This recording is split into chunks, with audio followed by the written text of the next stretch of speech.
the senior senator from Vermont. Thank you, Mr. President. Today is an historic day. Today, each member of the Senate will have the opportunity to cast a vote on the nomination of Judge Ketanji Brown Jackson to be an Associate Justice of the United States Supreme Court.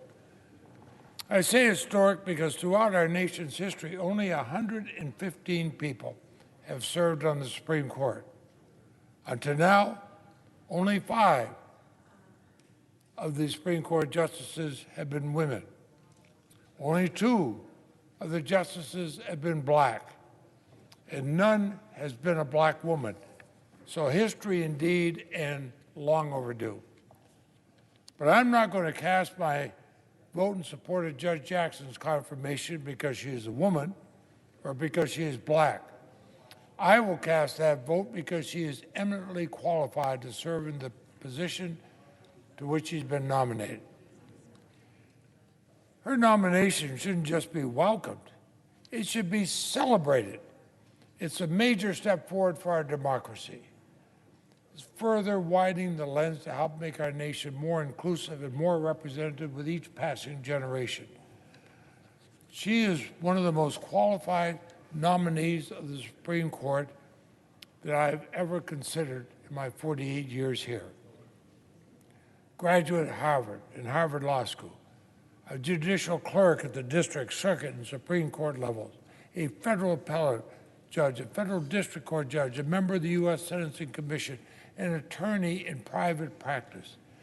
And she'll be the first ever justice who has served as a public defender, bringing that much-needed perspective to the court. No one can argue that Judge Jackson is not objectively qualified to be confirmed. And the manufactured accusations that are thrown at her by some of our committee during our hearings not only fell flat, but they've been refuted and debunked by serious voices across the political spectrum. They hold no water. They serve only to showcase the vitriol and the contempt with which some members of this body approach their sacred constitutional role of advice and consent. I said it during the hearings, and I'll say it again. It's distressing. It's disheartening. And as the Dean of the Senate, it is saddening. Yet I find hope in the fact that Judge Jackson's confirmation to our highest court will have the bipartisan support it deserves, that commands. I commend the Republican senators who have lauded her qualifications and staked their support of her nomination. Judge Jackson has earned the president's nomination, and she has earned confirmation from the Senate. Each and every day, millions of American families are living their lives, and how they live those lives, from the salaries they make to the education their children receive and scores of issues in between, directly impacted by the decisions made at the Supreme Court. And the Supreme Court, in fact, all of our courts, can't be ivory towers accessible only to and bending to the will of a select few in our society. They have to be accountable to all Americans.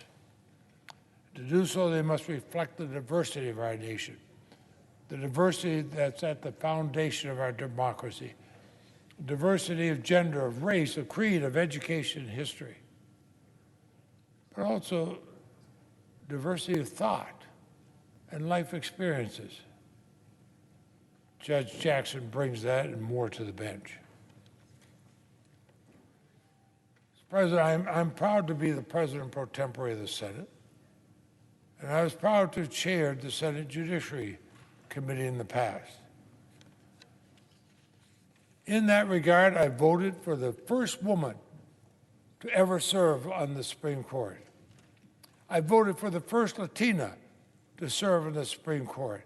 I voted on thousands of judicial nominations, nominees of both Republican and Democratic presidents. I voted for nominees to the Supreme Court who were put forward by Republican presidents.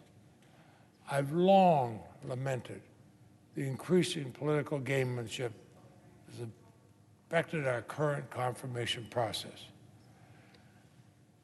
And many times on this floor, I've warned about the dire consequences for our courts and for our democracy of converting our confirmation process into a zero-sum game where one party wins and one party loses.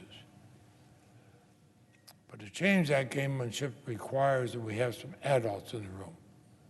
That we all come here to the floor of the United States Senate not to score a headline or a trending tweet, but simply to do our jobs.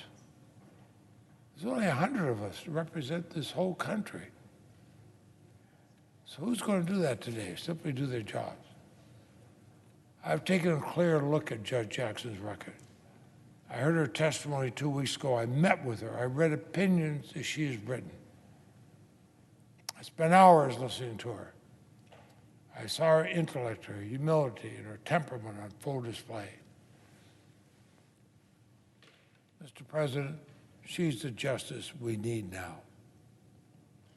For Americans today,